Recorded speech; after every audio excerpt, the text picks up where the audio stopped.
Lent, and in particular the Fridays of Lent, have led us to this final Friday, the Friday we call Good.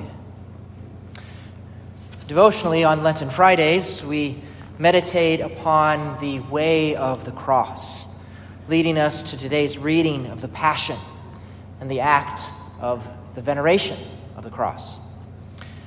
During Lent, when we pray the Stations of the Cross, we often hear sung stanzas of a hymn, Stabat Mater Dolorosa, that meditates upon Christ's passion from the point of view of his mother, Mary. At the cross her station keeping, stood the mournful mother weeping, close to Jesus to the last. No one loved Jesus more than his mother, and so no one experienced the sorrow and the true meaning of his suffering as she. We speak of Jesus' passion and also Mary's compassion.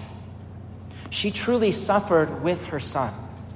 Jesus' cross and Mary's sorrows help us to understand how our lives as Christians will also have times of suffering. The presence of crosses and sorrows in no way mean God's absence. No, Jesus and his mother, they know the depth of any sorrow that we might endure.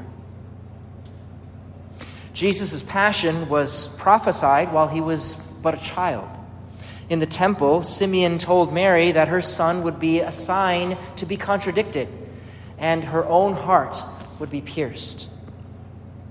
In the midst of the joy of birth, she was given a glimpse of how her son would die. Her first sorrow. Oh, how sad and sore distressed was that mother highly blessed of the sole begotten one. Her second sorrow came again while Jesus was still young, when the Holy Family had to escape the first attempt upon his life by Herod, fleeing to Egypt. The first reaction of the people that he had come to save was to reject him. The same reaction to him upon the cross, the same rejection that we give by our own sins. Can the human heart refrain from partaking in her pain, in that mother's pain untold? The third sorrow occurred when Jesus was age 12. He was separated from his parents and assumed to be lost for 3 days. And this foreshadowed the 3 days that he would again be lost, separated from Mary, while his body lay in the tomb. Make me feel as thou hast felt, make my soul to glow and melt with the love of Christ my Lord. Mary's fourth sorrow brings us to today, Good Friday, and the fourth station, Jesus meets his mother. St. Alphonsus Liguori says, "Consider how the Son met his mother on his way to Calvary. Jesus and Mary gazed at each other, and their looks became as so many arrows to wound those hearts which loved each other so tenderly. Bruised, derided, cursed, defiled, she beheld her tender child, all with bloody scourges rent." Despite her grief, Mary continued along the way, even to see her son nailed to the cross, her fifth sorrow. In John's Passion narrative that we just heard, we find her there at the foot of the cross as Jesus entrusts her to John, the beloved disciple, and he to her. And by this act, Jesus tells each of us also, "Behold your mother."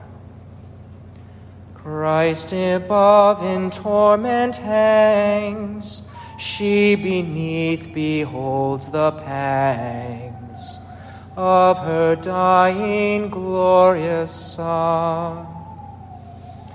Her sixth sorrow comes upon Jesus' death and his body taken down from the cross. As it's so often portrayed in art, the Pieta, Jesus' body is placed within the arms of his mother. Consider a mother holding the body of her dead child. Is there one who would not weep, whelmed in misery so deep, Christ, dear mother, to behold? Her seventh and final sorrow is the burial of Jesus.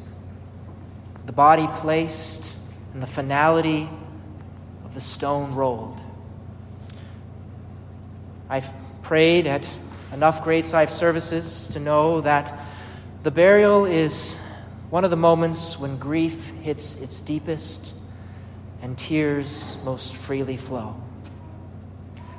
Let me mingle tears with thee, mourning him who mourned for me, all the days that I may live. Considering these seven sorrows of Mary, help us to see that Jesus endured his suffering for our sorrows. Just as Mary accepted the total mystery of her Son into her life, so may we see in our sorrow, our fear, and humiliation a dim but real participation in his passion and death, recalling that if we wish to follow him, we must take up our cross each day.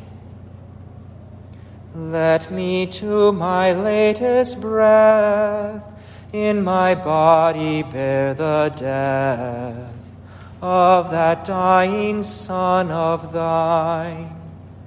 Christ, when thou shalt call me hence, by thy mother my defense, by thy cross my victory.